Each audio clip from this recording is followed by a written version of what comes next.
Hey everyone, Kim and Richard here with our continuing love saga. So where did we leave off?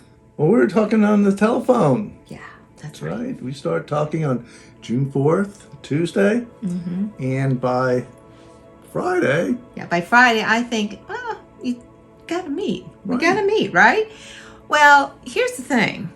I'm living on a 140-acre horse farm, as you recall, out in the middle of nowhere without a vehicle because 6 to 8 months prior, I had a freak accident with my car and it got totaled, which is a whole nother story. So I need my prospective, person I'm going to meet have to come to me, which really makes the odds of meeting somebody that much higher. So, or higher or lower? Anyway, makes it difficult. It makes it more difficult. So I just said to Richard, I said, well, listen, why don't you come out to the horse farm? We have 4 Airbnbs on the property, so we'll put you up in one of the Airbnbs, no charge. And, we can get acquainted. Right. Now. That's reasonable, right? But highly unusual because, with a dating site, it starts out, you exchange some messages. Slow. Then you exchange some emails. Slow. Then finally you exchange some phone calls. And then let's meet for coffee or lunch and let's see how it goes. No.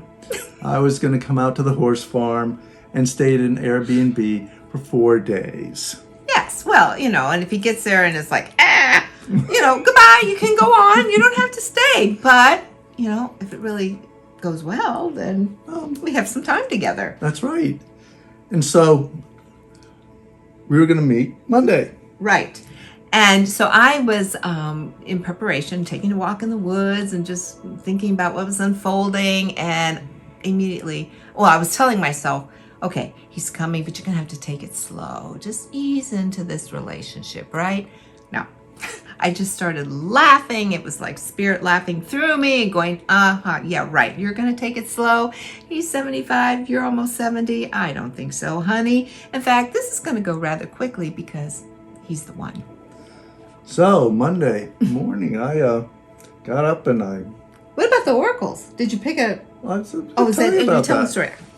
So I got up and, got all packed, and I figured before I left, draw a couple of oracle cards. I like to do that. And so I drew the first one, and it was about loneliness and being alone. Ooh. I thought, well, that's not good. That doesn't sound good. And so I'll draw a clarifying card. So I drew a clarifying card. Something's going to end. Oh. I thought, what? I'm going to be lonely, and this budding relationship is just going to end like that? We haven't even gotten started. I have this list that I wrote, and she fulfills so many things on the list. How could this be? No. So I figured, well, maybe I'm misinterpreting. What's going to end is my state of being alone. Oh. And so I thought, okay. So it was 2.5 hour drive, and about an hour out, I thought, you have an hour left of your old life because you know that Kim is the one.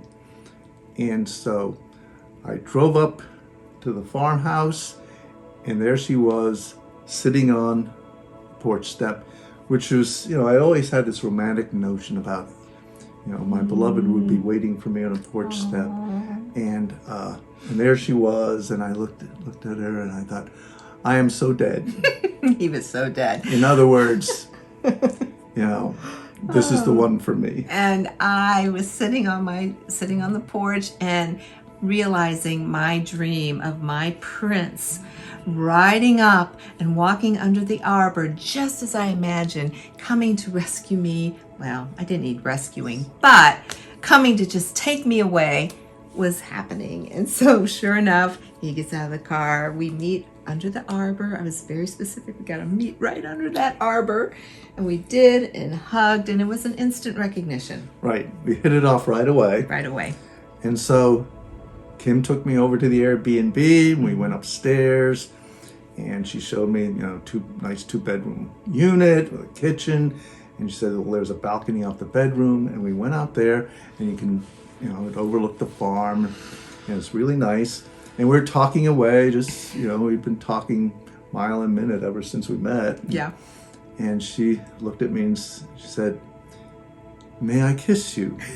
Now, rather forward of her. A little forward.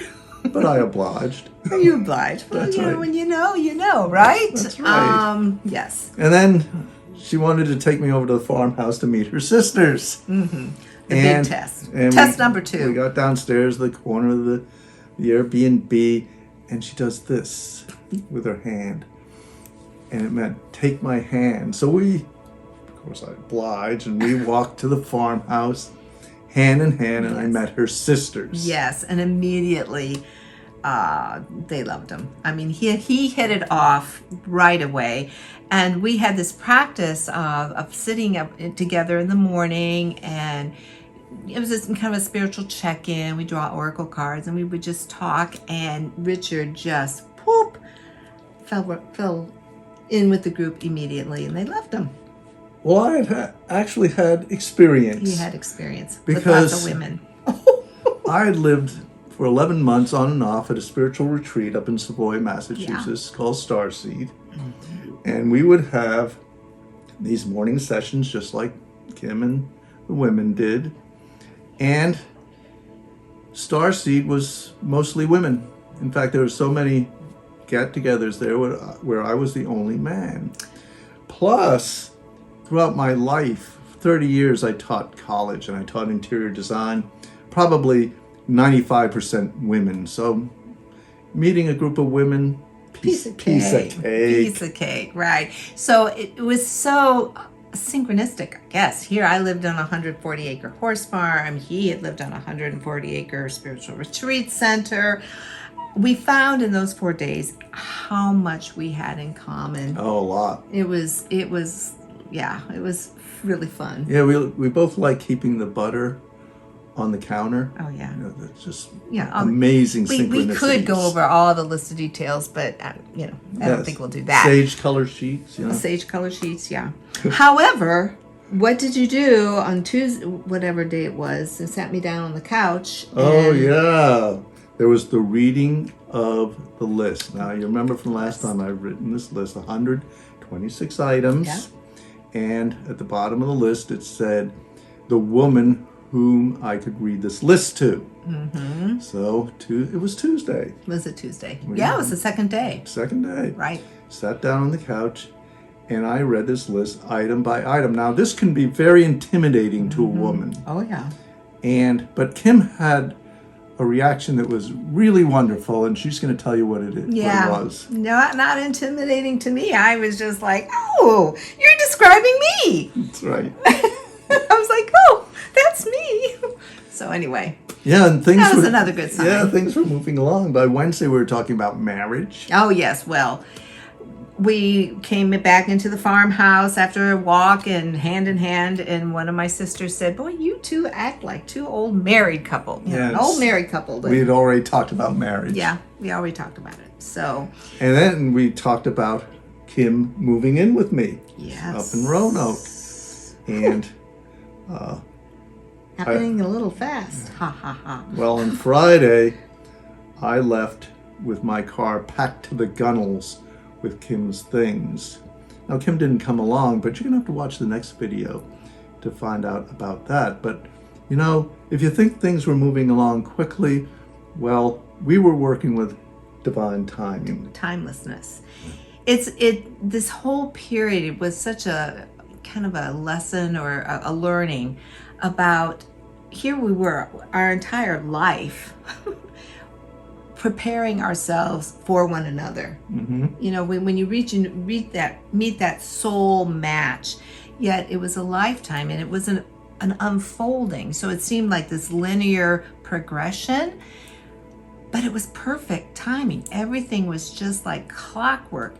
And there's even more details that just were profound for us as far as this precise timing. But then once we met, it was like time disappeared. Yes. There was no time. That's right. It's the paradox. And physical time didn't matter. So it didn't matter how long we were together. Yeah. We felt like we had been together forever. That's right. So. That's right. That's the beauty of it all. Mm-hmm. So we are going to continue with the next video, and you'll need to we ask you to subscribe, and share, and yeah, check out the next video. And just remember, we're living love and loving loving life. life. Blessings, you all. Bye See you in the now. next one.